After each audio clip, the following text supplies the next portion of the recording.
Alhamdulillah, alhamdulillahilladzi anzala sakinata fi qulubil mu'minin liyazdadu imanan ma'a imanihim. Ashhadu an la ilaha illallah wahdahu la syarika lah, lahul mulku wa lahul hamdu wa huwa ala kulli syai'in qadir. Wa ashhadu anna Muhammadan abduhu wa rasuluh sallallahu alaihi wasallam la nabiyya ba'dah. Allahumma salli wa sallim wa barik ala sayyidina Muhammad wa ala alihi wa sahbihi ajma'in. Amma ba'du, faya ibadallah, inni usikum wa iyaya bittaqwallah faqad fazal muttaqun. Ittaqullaha haqqa tuqatih wa la tamutunna illa wa antum muslimun. Wa qala ta'ala fil Qur'anil Karim, a'udzu billahi minasy syaithanir rajim. Bismillahirrahmanirrahim. Ya ayyuhallazina amanu taqullaha wal tanzur nafsum ma qaddamat lighad wattaqullaha innallaha khabirum bima ta'malun. Shadaqallahul azim. Surat Al-Hasyr ayat 18. Artinya, wahai orang-orang yang beriman, bertakwalah kepada Allah dan hendaklah setiap diri memperhatikan apa yang akan dikerjakan untuk hari esok. Bertakwalah kepada Allah, sesungguhnya Allah mengetahui apa-apa yang telah kamu kerjakan. Kaum muslimin sidang jamaah Jumat yang berbahagia, pertama dan utama sekali, marilah kita mempersembahkan rasa puji dan syukur kehadirat Allah Subhanahu wa ta'ala, yang mana pada kesempatan yang berbahagia ini kita masih diberikan kekuatan, kesehatan dan kesempatan sehingga kita dapat melaksanakan kewajiban kita, yakninya salat Jumat secara berjamaah. Mudah-mudahan ibadah kita diterima Allah dan amin amin ya rabbal alamin. Kemudian salawat dan salam kita mohonkan kepada Allah untuk disampaikan kepada Rasulullah sallallahu alaihi wasallam. Allahumma shalli ala Muhammad wa ala ali Muhammad. Kaum muslimin sidang jamaah Jumat yang berbahagia, mengawali khutbah ini khatib mengajak khususnya kepada diri khatib sendiri dan juga kita yang hadir, marilah kita untuk senantiasa meningkatkan keimanan dan ketakwaan kita kepada Allah Subhanahu wa ta'ala. Tidak ada yang akan kita bawa nanti kecuali ketakwaan kita. Wa tazawwadu fa inna khairaz zadi taqwa wattaquni ya ulil albab. Berbekallah engkau, kata Allah, sesungguhnya sebaik-baik bekal itu adalah takwa. Bertakwalah kepada Allah, wahai orang-orang yang punya pikiran. Kaum muslimin sidang jamaah Jumat yang berbahagia, merujuk kepada ayat yang khatib bacakan di awal khutbah tadi, surat Al-Hasyr ayat 18, maka kita beri judul khutbah yaitu muhasabah diri dalam rangka mengakhiri tahun 2022 dan menyambut tahun 2023 Masehi. Kaum muslimin sidang jamaah Jumat yang berbahagia, saat ini kita berada di penghujung tahun 2022 Masehi, tepatnya tanggal 30 Desember 2022 Masehi atau tanggal 6 Jumadil Akhir tahun 1444 Hijriah. Hanya hitungan hari, lebih kurang 1,5 hari lagi, lebih kurang 36 jam lagi, kita akan meninggalkan tahun 2022 dan akan memasuki tahun 2023. Hukum alam akan terjadi. Disambut tidak disambut, dirayakan tidak dirayakan, dinanti tidak dinanti, tahun 2023 akan datang. Mau tidak mau, suka tidak suka, maka kita akan meninggalkan tahun 2022 dan akan memasuki tahun 2023. Makanya bertambah hari, bertambah minggu, bertambah bulan, dan bertambah tahun. Secara hitungan matematika bertambah angka umur kita. Tetapi secara hakikatnya dengan bertambahnya tahun, maka berkurang umur kita. Berkurang jatah kita hidup di dunia yang fana ini. Makanya kita harus cerdas. Suatu ketika Umar bin Khattab beserta 10 orang sahabat yang lainnya datang menemui Rasulullah. Salah seorang bertanya, "Ya Rasulullah, siapa orang yang paling baik dan siapa orang yang paling cerdas?" Maka Nabi menjawab, orang yang paling baik itu adalah orang yang paling baik akhlaknya. Sedangkan orang yang paling cerdas adalah orang yang paling banyak mengingat kematian dan banyak persiapannya dalam menghadapi kematian tersebut. Masyarakat muslimin yang berbahagia, makanya dalam rangka menyambut tahun 2023 ini, kita harus menjadi orang yang baik, memiliki akhlakul karimah.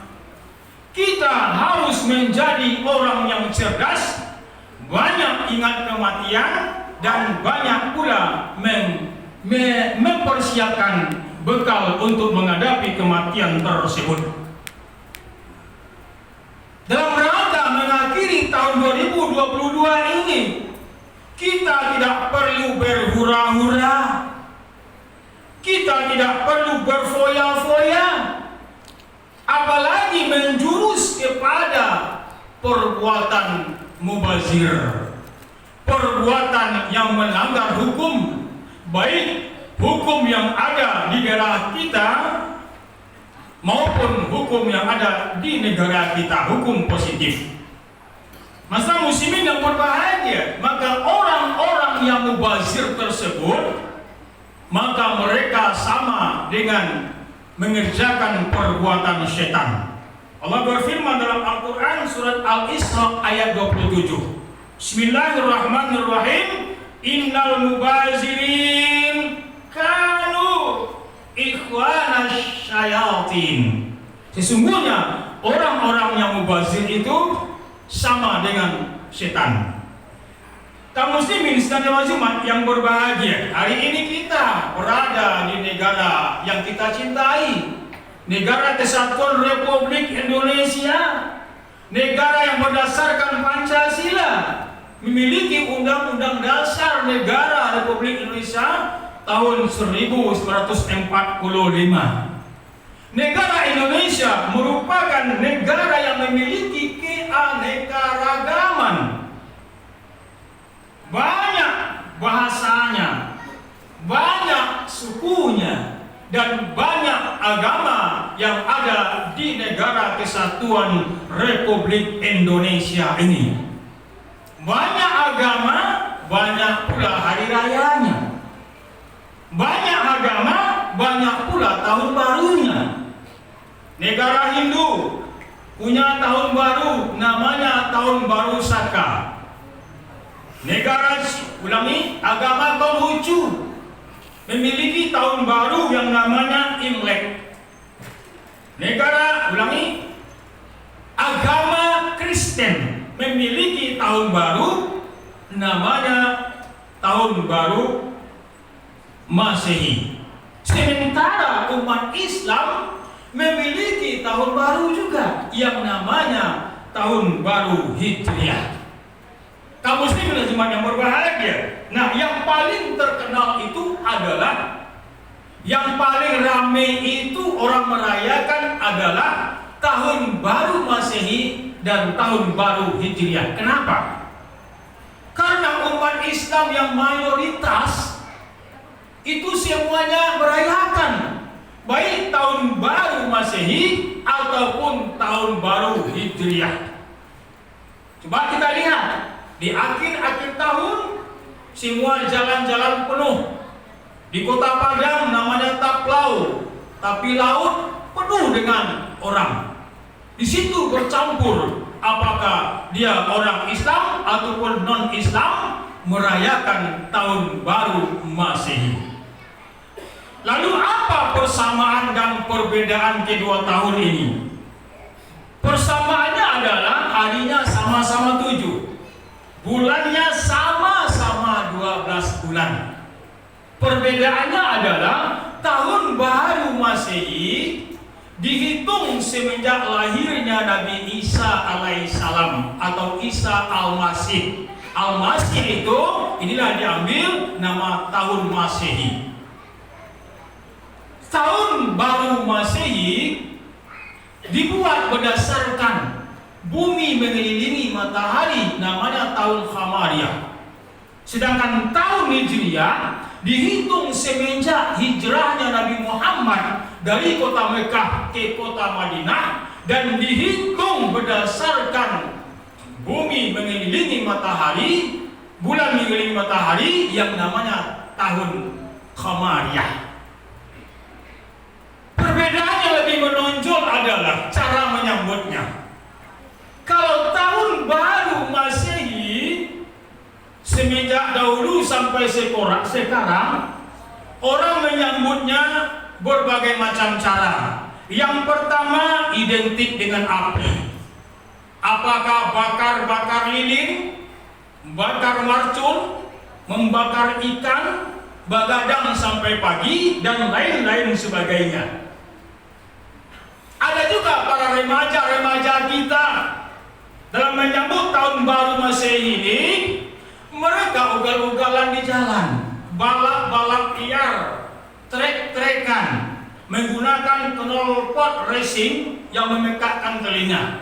Ini yang dilakukan oleh remaja-remaja kita, yang itu merupakan pelanggaran hukum. Ada juga orang yang sudah merencanakan hari ini pergi ke suatu tempat dengan mendaki gunung.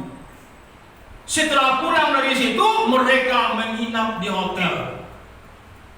Alangkah naifnya dua orang remaja-remaji setelah merayakan tahun baru Masehi, mereka tidur di hotel dengan tidak ada ikatan tali pernikahan, maka terjadilah yang namanya pergaulan bebas, seks bebas, akhirnya terjadi hal yang tidak diingini. Masalah muslimin yang berbahagia, ini terjadi. Mudah-mudahan pada tahun ini jangan sampai terjadi hal-hal yang demikian. Lalu bagaimana sikap kita sebagai umat Islam dalam rangka menyambut datangnya tahun baru ini? Yang pertama yaitu dengan meningkatkan rasa syukur kita kepada Allah Subhanahu wa taala. Kenapa kita bersyukur kepada Allah?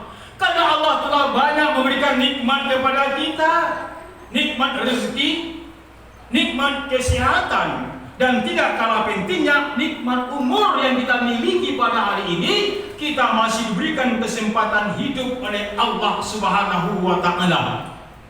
Nah, karena banyaknya nikmat Allah itu sampai sekarang orang tidak bisa menghitungnya. Karena Allah mengatakan dalam Al-Quran surah Ibrahim ayat 34, Bismillahirrahmanirrahim, wa in ta'uddu ni'matallahi la tuhsyuha. Artinya, sesungguhnya apabila engkau menghitung nikmat-nikmatku kata Allah, maka engkau tidak akan bisa menghitungnya. Lalu bagaimana caranya kita? Allah berfirman dalam Al-Quran surah Ibrahim ayat 7, Bismillahirrahmanirrahim, wa ista'azana rabbakum la in syakartum la azidannakum wa la in kafartum inna azabi lasyadid. Artinya, dan Tuhanmu telah memaklumkan bahwa barang siapa bersyukur kepada Aku kata Allah, maka Aku tambah dengan nikmat-nikmat yang lain. Barang siapa yang engkar, kufur, tidak mau bersyukur kepada Aku kata Allah, maka azabku sangat pedih kata Allah Subhanahu wa Ta'ala. Maka tidak ada kata lain, tentu kita memperbanyak rasa syukur. Bersyukur bukan hanya diucapkan di lidah saja, namun ada 3 kategori syukur yang harus kita miliki. Yang pertama namanya al-i'tiraf, yang kedua namanya at-tahadud, yang ketiga namanya at-ta'atah.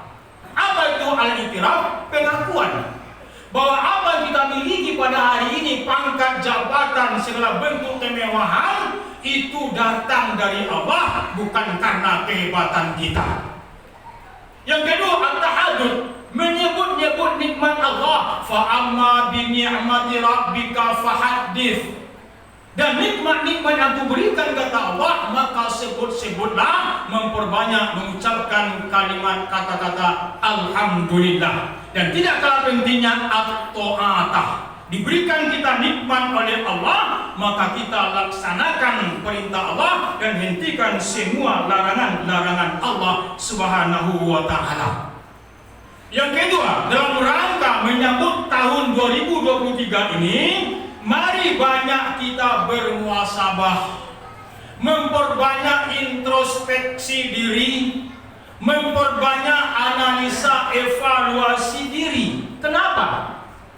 Karena kita manusia, makhluk yang diciptakan oleh Allah, yang tidak luput dari kesalahan dan tidak luput daripada noda dan dosa. Malanglah orang, dia punya kesalahan, dia punya dosa, tapi tidak mau bertobat kepada Allah. Sebagaimana Nabi mengatakan dalam sebuah hadisnya, apa kata beliau? Kullu bani Adam khata' wa khairu qata'in at-tawwibin. Setiap anak cucu Nabi Adam orang yang punya dosa. Nah, sebaik-baik orang yang berdosa, maka hendaklah dia minta ampun kepada Allah Subhanahu wa Ta'ala. Makanya kita selalu bermuhasabah. Sebagaimana yang disebutkan oleh Umar bin Khattab, apa kata beliau? Hasibu anfusakum qabla an tuhasabu, wazinu anfusakum qabla an tuwazanu. Artinya, hitung-hitunglah dirimu sebelum dihitung oleh Allah. Timbang-timbanglah amalmu sebelum ditimbang oleh Allah Subhanahu wa Ta'ala. Ini perlu kita laksanakan di akhir tahun 2022 ini dan memasuki tahun 2023. Berapa amal kita? Apakah sudah banyak atau masih sedikit? Ini perlu kita menghitungnya. Kemudian kita juga perlu berdoa kepada Allah. Doanya adalah bagaimana amal yang sudah kita kerjakan ini diterima oleh Allah. Dan kita termasuk orang-orang yang beruntung. Jangan mau kita termasuk orang-orang yang merugi. Apalagi orang yang dikutuk oleh Allah Subhanahu wa Ta'ala. Sebagaimana suatu kata-kata hikmah mengatakan, man kana yaumihi khairan min amsihi fahuwa maghbunun, wa man kana yaumihi mislu amsihi fahuwa mal'unun, wa man kana yaumihi syarram min amsihi fahuwa mal'unun. Artinya, orang yang hari ini lebih baik daripada hari kemarin, nah itulah orang-orang yang beruntung. Kita doakan kepada Allah agar kita termasuk orang yang beruntung. Wa man kana yawmi mislu amsihi fahuwa maghbunun. Orang yang hari ini sama saja dengan hari kemarin, nah itulah orang-orang yang merugi. Wa man kana yawmihi syarram min amsihi fahuwa mal'unun. Orang yang hari ini lebih jelek, lebih buruk daripada hari kemarin, itulah orang yang dikutuk oleh Allah Subhanahu wa taala. Ma qaddamat li ghad. Mudah-mudahan hari esok lebih baik daripada hari kemarin. Masa muslimin yang berbahagia, hidup kita di dunia ini ada 3 dimensi. Yang pertama dimensinya masa lalu. Masa yang sudah berlalu tidak akan bisa kita kejar lagi. Walaupun 1 detik masa itu berlalu, tidak akan bisa kita mengejarnya. Yang kedua, masa hari ini. Hari ini merupakan kenyataan hidup kita. Di mana kita sedang mengapa kita hari ini, itulah kenyataan hidup kita. Yang ketiga, misteri hidup kita. Misteri tidak ada yang tahu. Mau di mana kita, mau mengapa kita besok, apa yang kita kerjakan besok, tidak ada kita yang tahu, hanya Allah yang tahu. Itu kita berdoa, mudah-mudahan kita bisa bertemu dengan tahun 2023 dan kita termasuk orang-orang yang beruntung. Yang terakhir, yang tidak kalah pentingnya, tentu kita memiliki prestasi amal. Banyak orang yang berprestasi sekarang, tapi itu sifatnya dunia saja. Sementara prestasi amal ini terabaikan. Hadirnya kita pada hari ini, kita sholat Jumat, berarti kita mempersiapkan prestasi amal kita untuk kampung akhirat. Dan juga mari kita memiliki prasasti amal kita. Prasasti sesuatu yang kita tinggalkan nanti. Apabila kita tidak ada lagi, prasasti itu akan dikenang oleh orang. Apa kata Nabi? Iza mata banu Adam, in kota malu ila min salasin, sedekatun jariyah, au ilmi yang faubi, au waladin solehin yad'ula. Apabila meninggalnya cucu Nabi Adam, maka terputuslah amalnya illa kecuali 3. Yang pertama, sedekatun jariyah. Sedekah artinya pemberian, jariyah artinya mengalir. Apa yang kita berikan itu pahalanya mengalir, walaupun kita sudah tidak ada lagi di dunia, itu merupakan prasasti kita. Yang kedua, ilmu yang bermanfaat yang kita berikan kepada orang lain, kita tidak ada lagi, ilmu itu dipakai oleh orang, maka pahalanya mengalir kepada kita, itulah prasasti amal kita. Yang ketiga, awaladin solehiyya da'ula, yaitu doa dari anak-anak yang soleh yang selalu mendoakan kedua orang ibu bapaknya, itulah prasasti yang kita tinggalkan, kita tidak ada lagi, maka selalu dikenang oleh orang. Nah, perbuatan baik yang kita kerjakan, untuk itu marilah kita mengerjakan yang baik. Famay ya'mal misqala dzarratin khairan yarah, famay ya'mal misqala dzarratin syarran yarah. Barang siapa yang berbuat kebaikan, maka kebaikan itu untuk dia. Barang siapa yang berbuat kejahatan, maka kejahatan itu juga untuk dia. Barang siapa yang menggali lubang, maka dia sendiri yang masuk lubang. Demikian khutbah singkat kita dalam rangka menyambut tahun 2023. Mudah-mudahan kita lebih baik daripada tahun kemarin. Fa'tamilu ya ulil absar la'allakum turhamun.